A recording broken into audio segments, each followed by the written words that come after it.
Good evening, everyone, and welcome to another episode of the Bed Tech Show. We are your hosts, Ben and Ethan, and we're here to share with you some great tech news here at bedtime. Good news is this is our 20th episode, so we're plugging along right away. We appreciate everyone's support. With that, we'll go ahead and get into our first article here. Looks like Sony is a little bit more exposed than they thought they would be with this recent acquisition or trying to get this deal through with Microsoft and Activision. Turns out that in an article here from Windows Central, Sony's position at Microsoft was revealed in some court documents. And according to the documents, Sony was apparently interested in acquiring Activision themselves, but ultimately decided against it. And there's been a lot of back and forth with internal documents that were released here. Even some of that got out on Twitter, in which essentially it boils down to Microsoft, offered Sony this 10-year deal that Sony's been rejecting. Sony's claimed that they have never received any such deal, but turns out with these internal documents, that was the case. They have received it and they've rejected it. And in the exact words of the CEO, I don't want to get a new Call of Duty deal. I just want to block your merger. Pretty wild stuff here. So, Ben, I have a question for you. With these new leaks, I wouldn't say leaks, I guess, with this new information, how do you think that's going to affect the deal going forward with Microsoft and Activision? Good question. I don't think it's good PR for Sony, except I do think Sony loyalists are going to be like, yeah, take that. Like, we're going to stick it to you. With that being said, I don't think it's good PR for Sony. And this article continues to talk about how UK is the regulator here, and they're not really trained well, or they don't deal well with tech regulation. And so Sony's noticed that the UK is not really they don't really know what they're doing when it comes to tech regulation. And so they're trying to take advantage of it and play games essentially. And they're trying to take advantage of like this ignorance that the UK has because they're just not used to it. And number one, I think it's bad PR for Sony, as I mentioned. But number two, I kind of feel as though it's going to hurt them in their attempt to block the merger. If UK regulation opens their eyes and sees that, hey, there's contradiction here. Sony's making claims one way, but then there's information that coming out that it's not that way. I think the UK is going to essentially realize we're getting played here.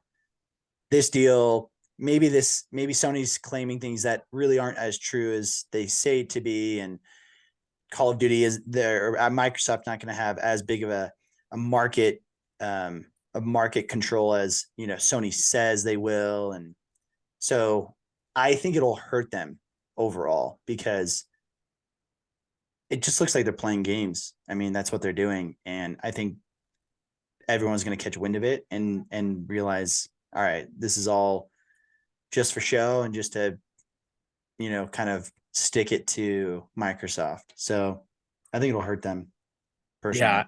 Yeah, I agree with that. I mean, this article even talked about some things that Microsoft has said or Sony has said that they are really worried that Microsoft is going to release a buggier version of Call of Duty on Yeah.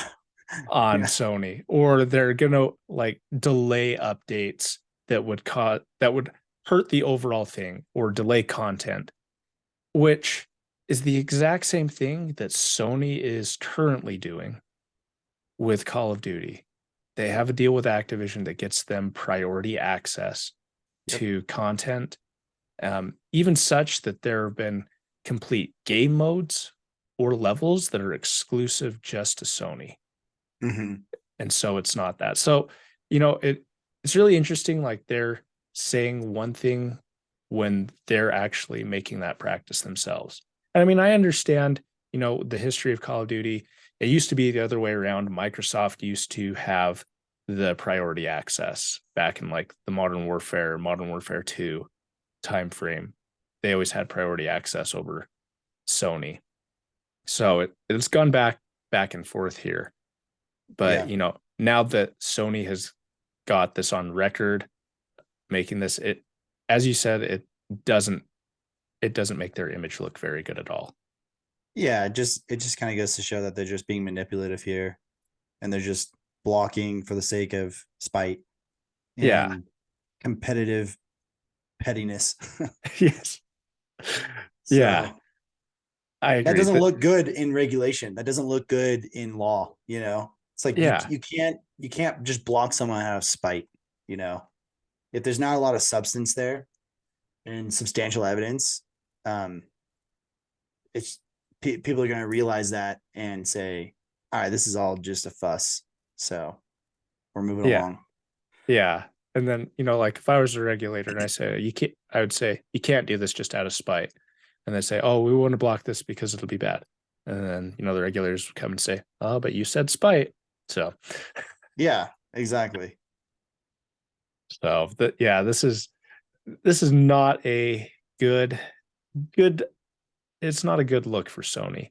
And it'll be really interesting to see how it plays out. This has become an actual console war between Sony and Microsoft that's going to continue. And it's going to be interesting to see how Sony's going to position themselves to try and compete with Microsoft in this console war that's going on. If this Activision deal does go through, or even if it doesn't, it'll be interesting to see how that goes. Yeah, I agree. And personally, I think it will go through, mainly because Microsoft, the regulation is saying, hey, there's a problem here with your controlling this market. Okay. And Microsoft is saying, we'll do whatever you guys want us to do to resolve this issue of market control. We'll share the game. We'll go under contract. We'll go under law. We'll do whatever we can. Microsoft is trying to, work through this. And Sony's putting up fusses, whatever. And this comes to light, like, we don't even care, honestly. We don't even care. We just want to make you do the runaround, and we don't want you to get it. And we'll do anything we can just so you don't get it. Not because we want the game, just because we don't want it. We don't want you to have it. Right. And because of that, I think it'll go through, because it's like I said, there's not really any substance. But as a result, you talk about console war competitiveness, and it makes me wonder now if it goes through and Microsoft doesn't have a deal with Sony. Microsoft, in my opinion, is going to be very aggressive. Oh They're yeah. going to be very aggressive with it. And I think that's what you were saying. Like, it'll be really interesting to see what happens, because Microsoft, like, for the most part, I feel like they're trying to be putting a step forward to have gaming be accessible for everyone. Mm-hmm. But I'm sure Microsoft can get very, very petty as well. You don't Yes. become as big as you are without learning the game of business. Yes. Uh, and based on their market cap, they seem to be doing pretty well at the game of Yeah. business. Yeah, they definitely have some power in their punch. Yes. So, yeah, I'm hopeful. I kind of tend to agree that this deal is going to go through, especially with now um, this coming to light, and as you said, the goodwill that Microsoft has seemed to be putting forward. It seems like this is more leaning in the favor toward the deal going through. So it'll be interesting to see how it moves forward. We're definitely going to keep everyone updated as we learn Yeah, more about this deal. definitely. Speaking of deals and how they may not have been as good as people have planned, looks like there was a Silicon Valley bank collapse, the second biggest bank collapse in US history, and it happened just a few days ago. Ben, you want to break this one down for us? Yeah, I'm sure majority of our listeners already know, but so SVB, or Silicon Valley Bank, is a bank that a lot of startups would put their Series A funding in and a bunch of their funding, and they'd put it into this bank, um, and it became pretty large in regards to like tech and startup companies, and a lot of tech and startups use SVB, or used, I should say, SVB. Now, what happened was, so a lot of people they put their funds in SVB, they process their payroll through their bank, right?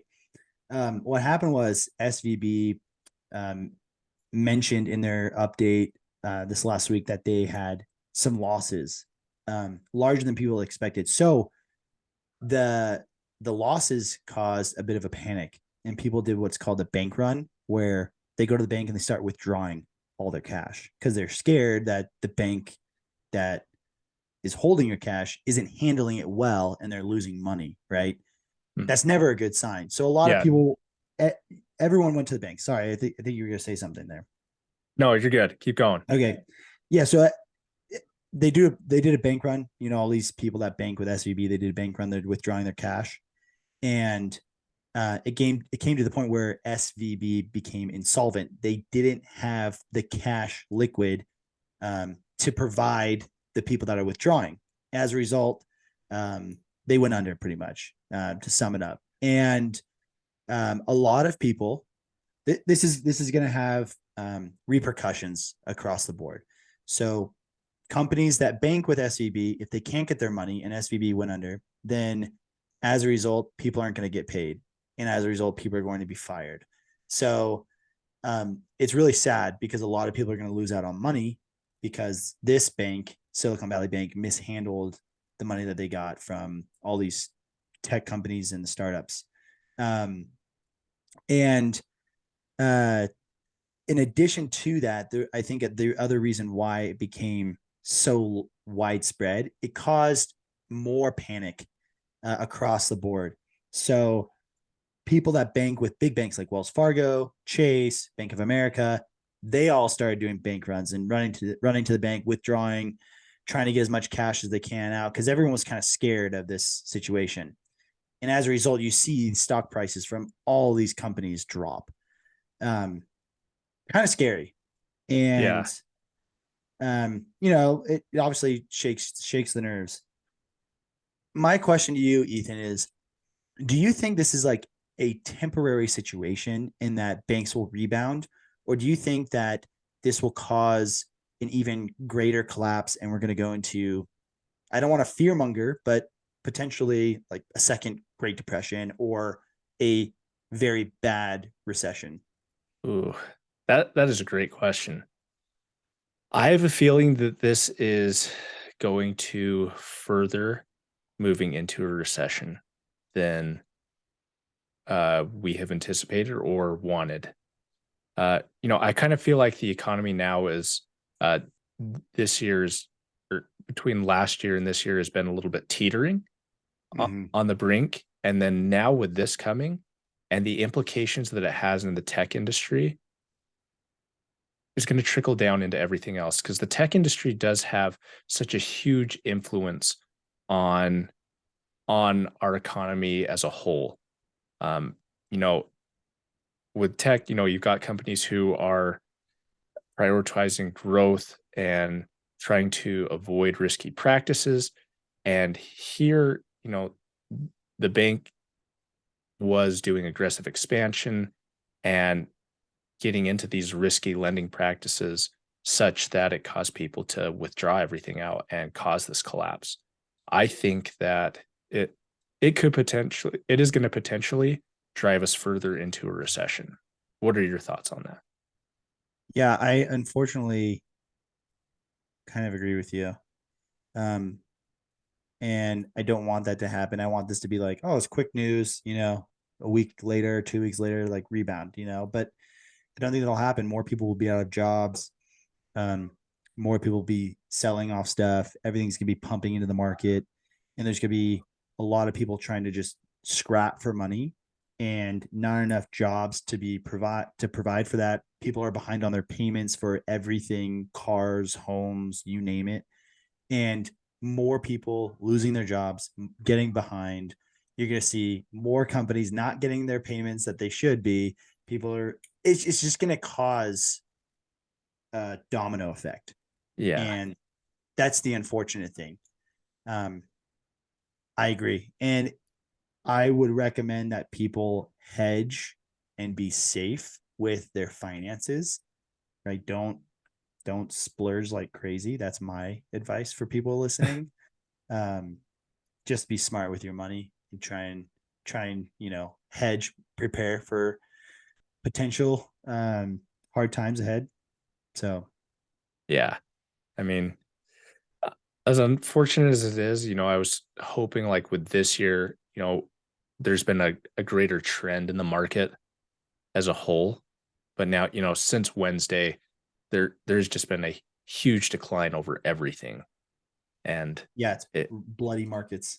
yeah, it's really unfortunate that, something just as isolated at this has such an effect on the economy as a whole in general.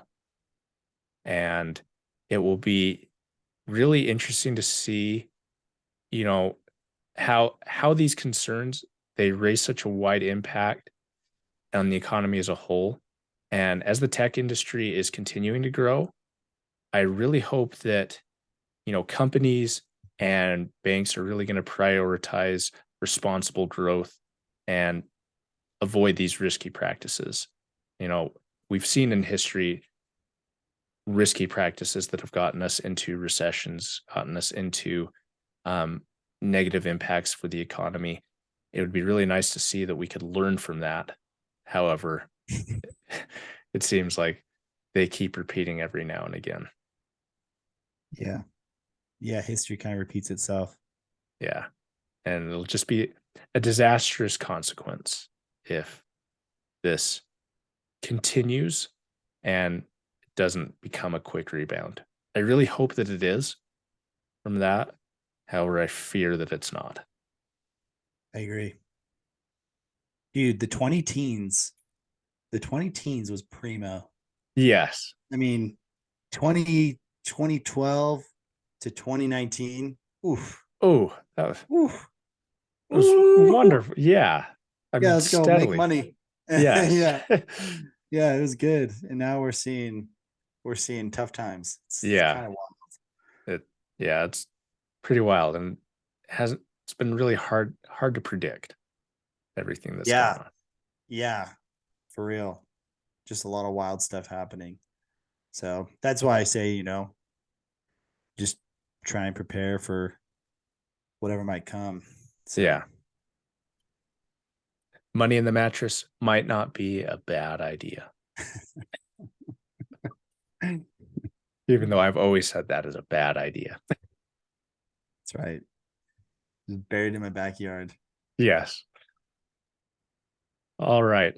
Speaking of things that might be buried, looks like Ford has recalled over a dozen F-150 Lightnings after battery fires and is slated to restart production on Monday.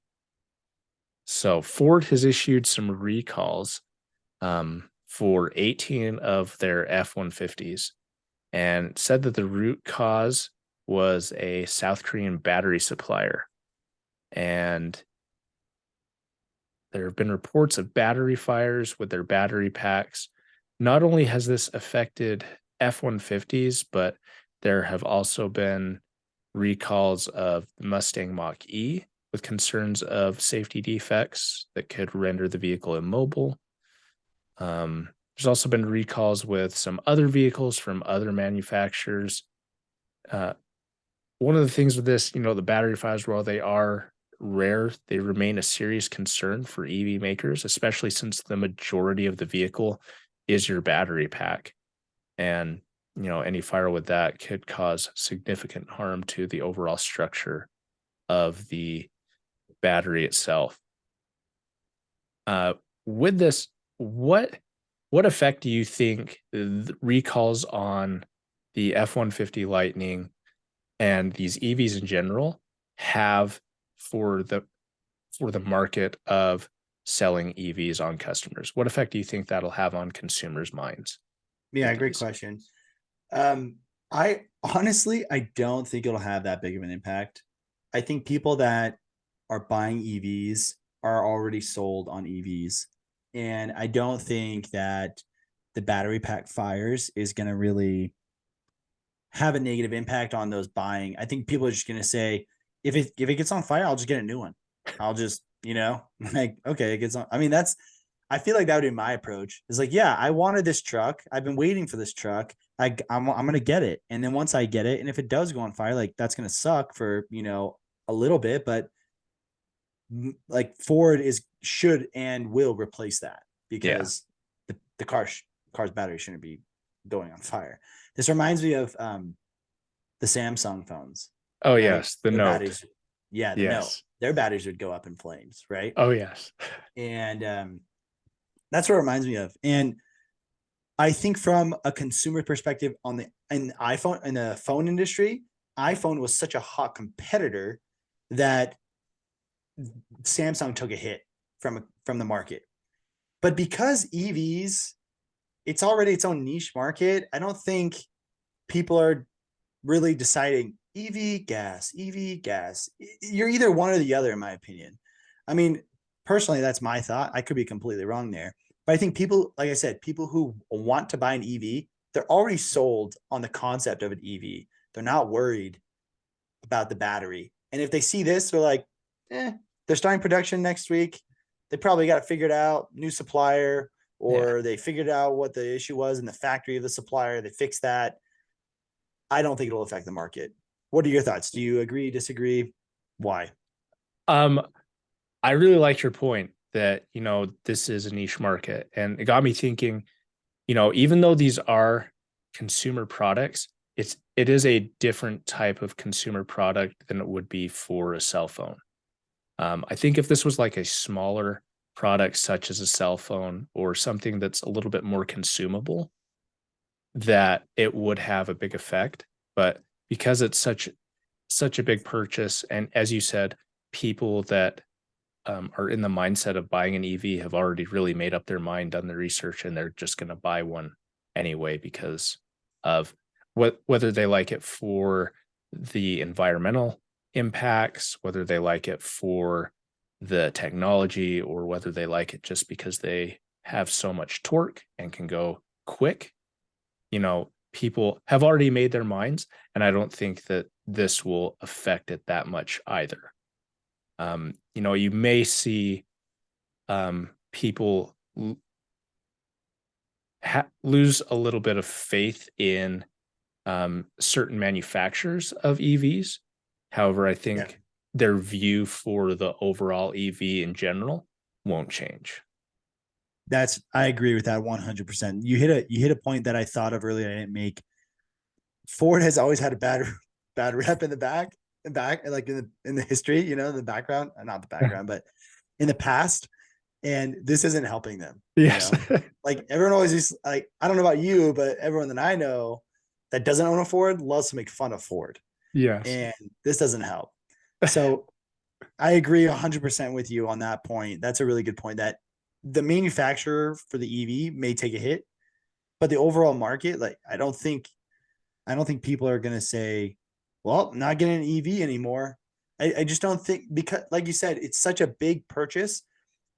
When you want to buy a car, you look for specifics in a car that check your box. They hit all the targets that you want in your car, and you're going to be dedicating a lot of money to it. You're emotionally attached to it very strongly.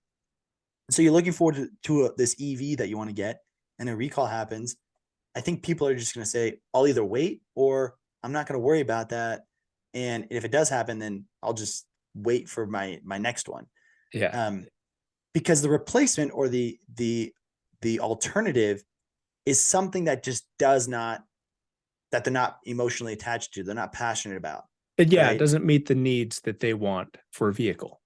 Yeah. Whereas like a phone, it's like, I mean, like kind of apples to apples. Like they pretty I much do see the what same you did thing. there. Yeah. So anyway, but yeah, you made some valid points. I think you kind of hit the nail on the head there. So Yeah. So I it'll be interesting to see what this does to Ford's market share in the EV space. Mhm. I I don't know that it'll have a significant impact, but I think there might be a little bit of an impact and a little bit of hurt and mistrust. But you can't. It's hard to catch everything, but something as significant as a battery fire may be enough to sway somebody into another manufacturer for an EV. Especially with more EV trucks coming to market. Yes. I mean, we've got the Ram now coming out. There's already Silverado's coming out. Silverado's coming out. We've already got the Hummer, the the The Rivian's Rivian. out. Yep. Cybertruck may come out, and who knows when that'll come out. I mean, that was supposed to be out long ago, and yeah, nobody knows. Yeah. But yeah, so there's going to be a lot. So there's more options now than there were even just a year ago. Mhm. So, Definitely. speaking of options and good news for people with an iPhone and who dislike Siri, there's an option to replace Siri with ChatGPT on your iPhone. So as we've talked about here on this podcast several times, and with a lot of things that are going on in the world today, ChatGPT is kind of taking over the world by storm. But now there's a way to replace Siri with ChatGPT on your iPhone thanks to a simple shortcut. On here, it does show that has all the steps of how you can do that. And so for anybody that wants an assistant that might actually be of some use, because Siri is garbage and can't do anything, in my opinion, here's another alternative to where you can use Chat GPT on your iPhone. What effect do you think this this kind of workaround is going to have on AI with smartphones in the future? Yeah, it's going to make the competitive drive that much more significant.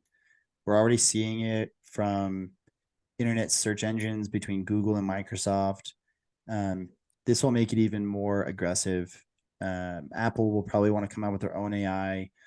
I'm sure Samsung will as well. We're just going to see more and more integration of these actual AI assistants, essentially. Because I think we have Amazon's smart home, we have Siri, we have Google's smart home, and I think those are attempts to be this AI assistant, virtual assistant. But like you said, Siri's trash, right? I asked Siri to Google something, or I asked Siri a factual question. Hey, what's this?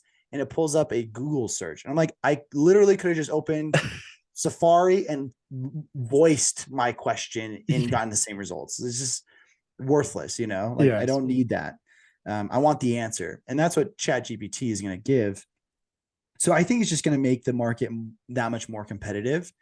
And a lot of companies are just going to be investing that much more into AI. So if you're in that Yeah. space for your profession, there's going to be a lot of demand if there already isn't enough for you. Yes.